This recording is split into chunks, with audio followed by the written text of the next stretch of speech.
Hey guys, so I wanted to chime in on this Ben Affleck, Sam Harris, Bill Maher episode from Real Time about 10 days ago. We know the word racist was used. That is what Ben Affleck said of Sam Harris and Bill Maher, or at least their views. He was at least calling their views racist, but I think he was kind of calling them racist at the same time.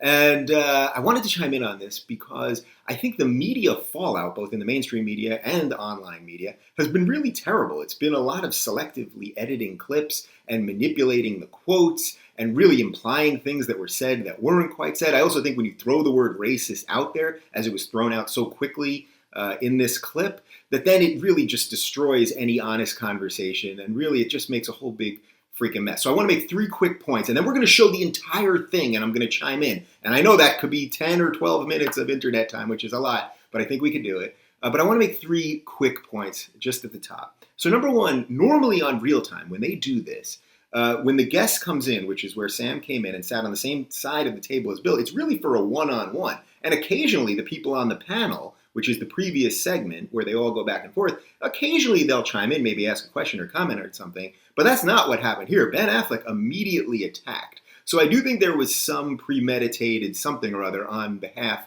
of Ben. So that's just number 1. I think it's important to say because in the construct of a show, that was not how I think it was supposed to go. And I think that adds a little bit of just sort of the TV, what's actually going on behind the scenes. I think it's important to understand that. Number 2, if Ben Affleck had not said racist, nobody would be talking about this. If the conversation had gone exactly the same, but Ben Affleck hadn't thrown out racist, nobody would be saying this. But all media loves you. Call someone a racist, now they're automatically a racist, and then the people defend one side and the other side, and we just lose any real ability to have an honest conversation about it. So that's number 2. And number 3, beyond anything else, and beyond anything else that I say in this video or that you're going to see in this video, we have freedom of speech in this country. And everyone needs to calm down because I think all of the people on that panel, Ben, Sam, Bill, everybody, they do believe in freedom of speech. And I think what's happening here in the postmortem of this is that everyone's attacking everybody and don't want them to say what their feelings are. But that is the most American thing that you can possibly do. And I think it's important that we all just take a little bit of a step back. All right, so that being said, we're going to show you the full thing here because I think a lot of the selective editing of what I've seen has been part of the problem. So we're going to show you the full thing, and I'm just going to chime in as we go along.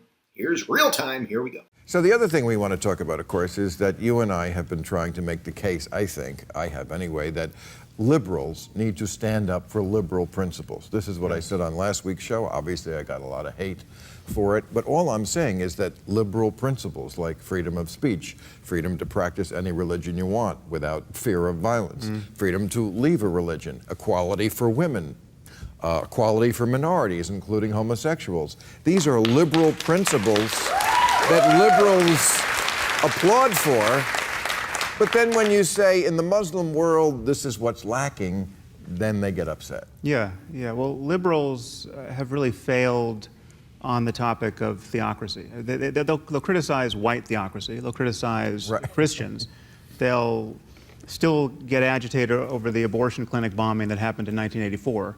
But when you want to talk about the treatment of women and homosexuals and free thinkers and public intellectuals in the Muslim world, I would argue that liberals have failed us. And the crucial point of confusion, thank you. Thank God you're here. Yeah. Okay, so that's just the beginning. That's just the beginning, right? And what is interesting is they're talking about the failures of liberals, not the failure of the Islamic world or Muslims or anything like that. They're talking about the failure of liberals. And I think their point is well taken because liberals constantly attack. We constantly attack Christianity. Think about Tim Tebow or the Duck Dynasty guys. And there's this constant conflation between just the crazy extremists. And I'm not calling Tim Tebow an extremist. So there's a constant conflation between the people and the extremists, right? The regular people and the extremists. And he's pointing fault of the liberals, that we liberals who should be open to all ideas need to also be critical of all ideas. And I think Sam is making that distinction. The clip ended there with Ben already ready to jump in with some anger. So let's go ahead. The crucial point of confusion is that we have been sold this meme of Islamophobia where every criticism of the doctrine of Islam gets conflated with bigotry toward Muslims as people. Right. And that is it's intellectually ridiculous. Okay, I think that's a very fair point by Sam. If you're allowed to attack Christians, right, and not claim that you hate all Christians or you're Christianophobic, is that a word? Something like that. Then you should be allowed to do it with every religion, Judaism included, every religion, Buddhism, whatever you want, should be included. Now, here's where it starts to derail a little bit. So hold on, are you the person who understands the officially codified doctrine of Islam? You're the interpreter of that, so you can say, well, this is... I'm actually well educated on this topic. I'm asking you. So you're saying if I criticize you're saying that Islamophobia is not a real thing. Okay, Ben, that is completely not what he said. He didn't say Islamophobia is not a thing. He said we should be able to be critical of the bad ideas or the bad people, right? And not that Islamophobia does not exist. He didn't say that at all. And actually, he's going to further clarify that later. Now, here's a really interesting part of this. I'm going to show you a quick piece from Bill Maher. Here we go. That if you're critical of something... Well, it's not a real thing when we do it. Right. No, it really isn't. Okay, so this is not a great line by Bill. His intention, I think, makes sense. He's saying we are the people that are okay with everyone's ideas, so it's not bad when we do it, but I can absolutely see conservatives and rational people saying that's not acceptable and everyone needs to be held to account for their words. So I think this is a little dicey on Bill's part, but I don't think it's that terrible. Okay, let's go ahead. I'm not denying that certain people are bigoted against Muslims as people, and that's a problem. Big of you. Okay, so Sam is absolutely saying that, yes, some people are bigoted towards Muslims. We all know this. This is absolutely obvious. He is acknowledging what Ben is saying. Ben then comes back with the smug, well, that's big of you, because Ben is already ready to fight no matter what Sam said. But why are you so hostile about this? It's gross. It's racist. It's not. But it's so not. It's like saying those stateless, shifty Jew. You're not listening Absolutely to not. what we are saying. You guys are saying if you want to be liberals, believe in liberal principles like freedom of speech, like we are endowed by our forefathers with an inalienable rights, like all men are created equal. Okay, so here's the big moment of this entire thing. This is where he says your ideas are racist. Basically, you're racist.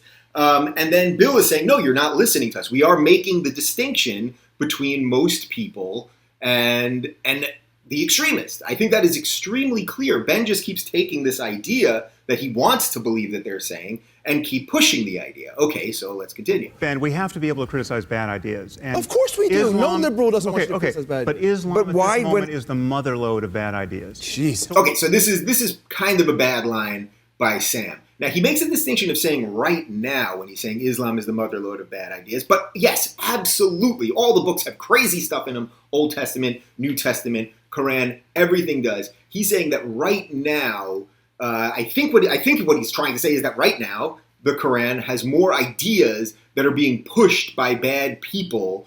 But this is a dicey line, and I can understand why some people would be upset by it. I think he's talking about not the book itself, that the book itself as a whole is necessarily worse than any other three, but that in practice, some people are manipulating it or using it in a way that people aren't using the other book. I think that could be a perfectly fine argument, but again, I think this is a bit of a dicey line by Sam. So we have That's just a fact. like blasphemy.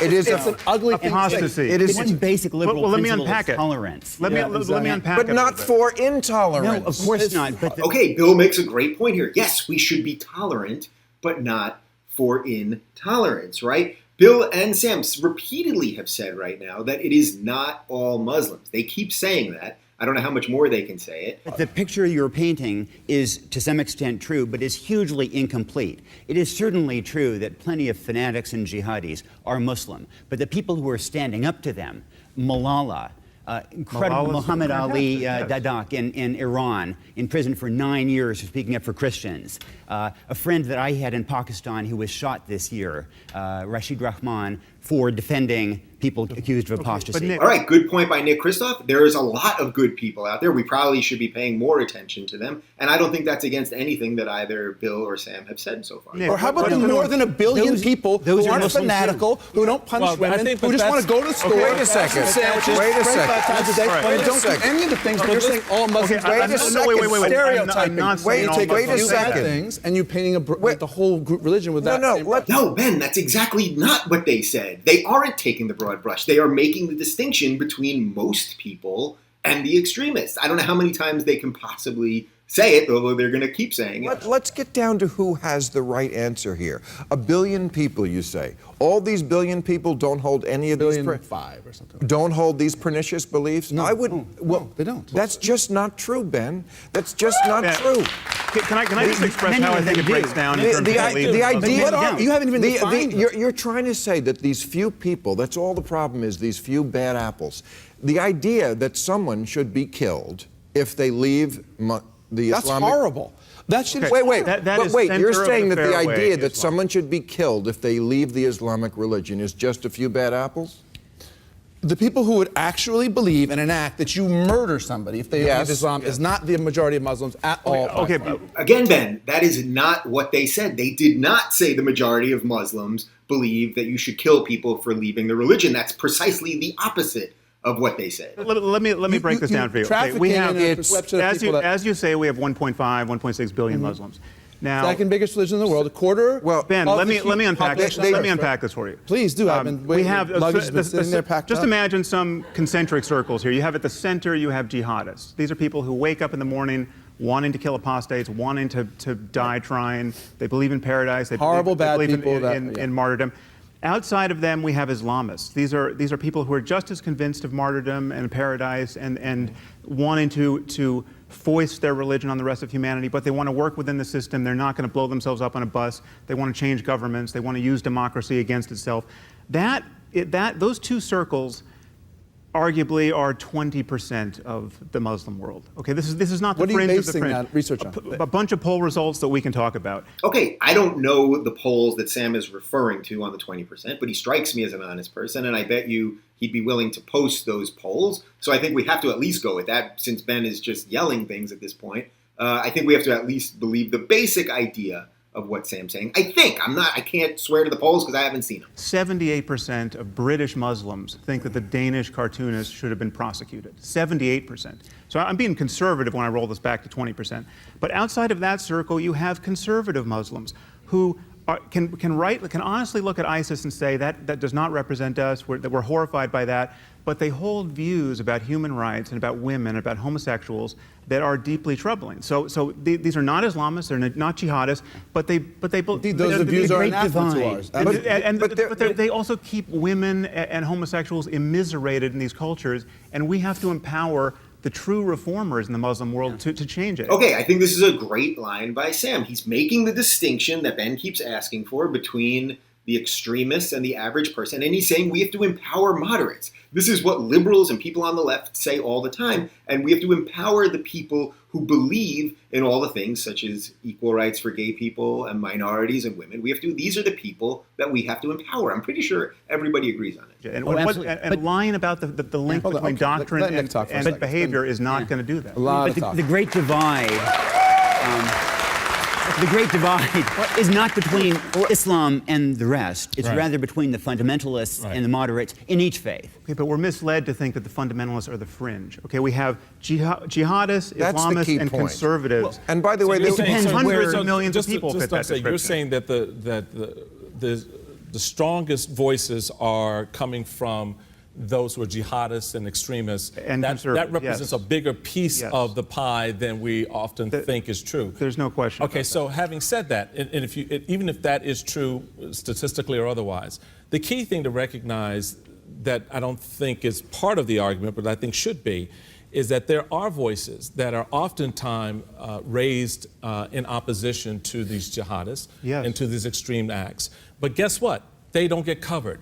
They don't get exposed. And they're not given the same level of platform that we see. Okay, so Nick Kristof and Michael Steele are both making the same point, that there are all these moderates, and we need to pay more attention to them, and the media needs to pay more attention to them. We've tried to cover these people on my show. I think part of the reason that they don't get covered is because it would also unearth sort of our kind of evil alliances, like with Saudi Arabia, where they're teaching this crazy brand of Wahhabism and women can't drive and can't vote. Well, they're also one of our big allies. So if we were to talk about all the bad things and the good people fighting the bad things in Saudi Arabia, it would also expose some of the hypocrisy of America. And unfortunately, our media is very much in bed with our political establishment, so that doesn't happen. But I'm pretty sure everybody agrees, or most rational people would agree with everything that Nick Kristof and Michael Steele just said. One reason they don't get exposed is because they're afraid to speak out, because it's the only religion that acts like the mafia, that will fucking kill you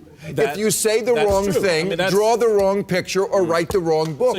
Okay, that's very politically incorrect. Bill Maher used to host a show called Politically Incorrect, and it may make people uncomfortable to hear that, but that is true. If I right now drew a picture of Jesus, nobody would care. And if I drew a picture of the Jewish god Yahweh, right, or whatever his name is, nobody would care. If I drew a picture of Muhammad, people would care, and I'd be getting death threats. That's just a fact. It is uncomfortable and it's unfortunate. And again, this goes to why we have to strengthen moderates in the community. So I know that part makes people uncomfortable and makes it seem like Bill somehow hates Islam more, but he's just stating a fact. There's a reason why Ayaan Hirsi Ali needs bodyguards 24/7. You do have that element of fear as well, but you also have other braver souls out there who do speak out and who who are risking their lives to do that. Like the Muslim clerics and others from Australia to Europe to the United States just recently publicly put their names on paper declaring their opposition to what ISIS and others are doing. So there are those voices, but where was the coverage? Where was that story to sort of create a different picture? Okay, again, very fair point by Michael Steele. We need to cover these people more. That will allow them to be strengthened. I think that's the point that Bill's making. I think that's the point that Sam is making. And I think that's the point that most rational people would make. Well, what is your solution? What is your ask? No, just condemn Islam? The solution, the solution is very much what we've killed more Muslims than they've killed us by an awful lot. We've invaded more Muslims. I am not for more killing. An awful lot. And yet somehow we're exempted from these things because they're not really a reflection of what we believe in. We did by accident. That's why we invaded Iraq and put 4 million people. We're not convincing anybody. Yes, we have killed tons of Muslims. We have done terrible things, often, I think, trying to do the right thing. America has done terrible things, and we've propped up dictators. And you know what? Muslims have killed tons of Muslims too. They're doing it right now. Most of what's happening right now is Muslims killing Muslims, not us killing them.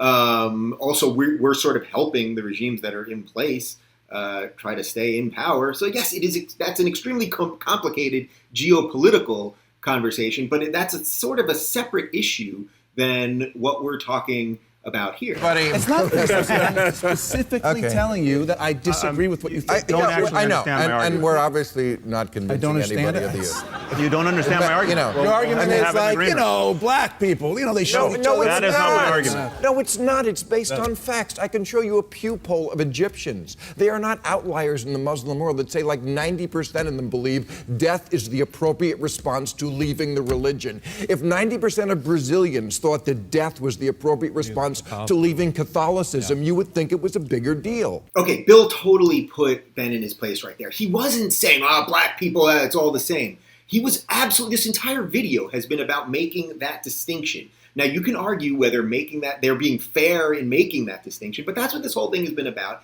And Ben keeps trying to frame it as they're saying this is about all Muslims, which is clearly at this point just absolutely not what they're saying.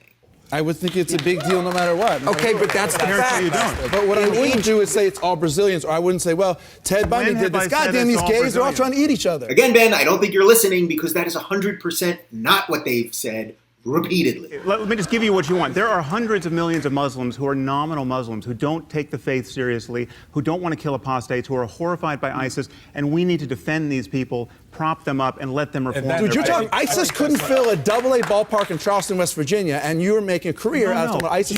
No. Okay, right there. Now Sam just hands Ben exactly what he's asking for. He's saying there are hundreds of millions of Muslims who are good people. Everyone knows that. That is just so painfully obvious. Everyone knows that. And Ben, again, now you're making a career out of ISIS. Actually, I don't know that until the last month or so, Sam Harris ever talked about ISIS. He had a career before that. So it's just not, Ben is just taking talking points. He's taking sort of the stuff that gets everybody buzzing in the media, and he just keeps attacking. And he's doing the exact reverse. He's doing the type of moral equivalence that people claim Fox News does. And that's exactly what Ben is doing here. And it is not what Sam is doing. It's not just ISIS. It's all jihadists. It's global. It's a phenomenon of global jihad. I think that's the opposite. There is those things. There's ISIS. There's global jihadists. The question is the degree to which you're willing to say, because I've witnessed this behavior, which we all object to, on the part of these people. I'm willing to flatly condemn those of you I don't know and have never met. Again, Ben, one more time. No, that is not what they were doing. Are you getting the theme here? No, This it's is not based condemning on people. It's ideas. You've got to make and distinction. people who believe in those Yes, and ideas. they're So it's people who believe in it. Based on reality, Ben. based We're on not action. making it up that in the Muslim world it is mainstream belief. But this is such a caricature of Indonesia, of Malaysia, Okay, wait a minute. so much of the world. And this does have the tinge a little bit of the way white racists talk about African Americans and define blacks. Okay, so I think this is a good point by Nick Kristof. Look, there's a bunch of white non-Muslims on this panel debating this. So could there be some inherent racism or some inherent separation or something like that? Could that exist in this conversation since none of the people that you're talking about are on the panel? I think that is a fair argument.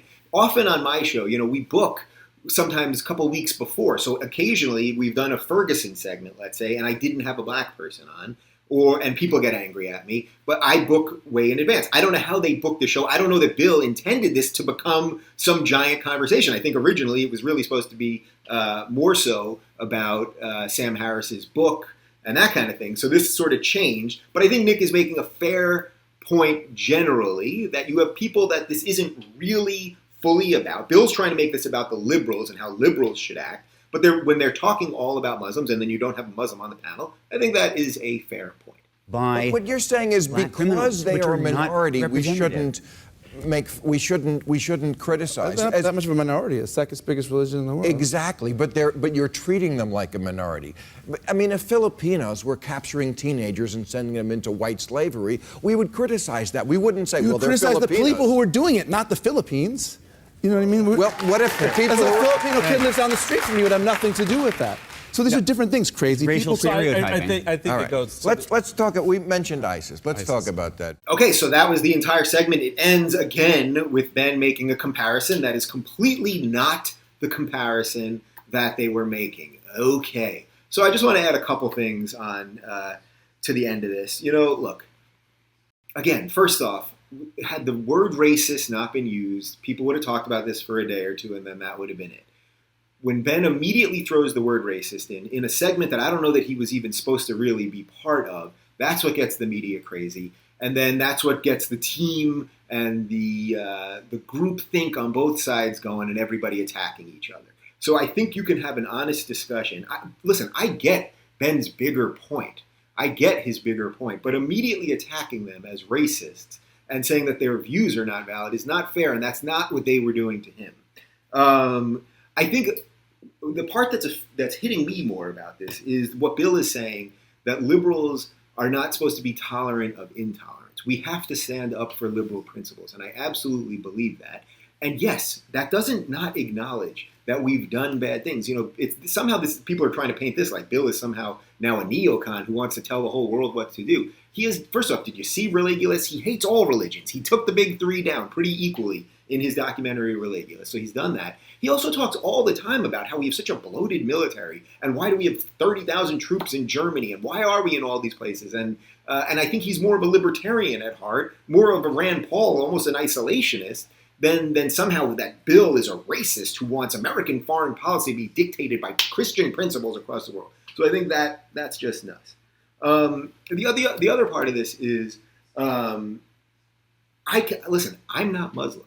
So again, to Nick Kristof's point, if you have a bunch of non-Muslim people talking about being Muslim and what the community, the worldwide community of Muslim people think, and there's some twang in it that doesn't totally ring true, I think that is perfectly fair point. I can just analyze this the way I can see it, and I think that there was an opportunity here for a much better conversation than what was had. And then, unfortunately, as I said at the beginning, then we watched a gajillion people in mainstream media and online media take quotes for their own purposes and manipulate it. I hope you see that it's not what I did here. I've tried to analyze what was actually said. And I think we can go from here and have an interesting discussion on how to make the distinction between extremists and regular people in all groups, of course. And maybe the left and liberals can learn a little something here, and maybe the atheist community can learn a little something about tolerance. But I think if we could all agree on one thing, it's that Ben Affleck as Batman will not be nearly as good as Michael Keaton.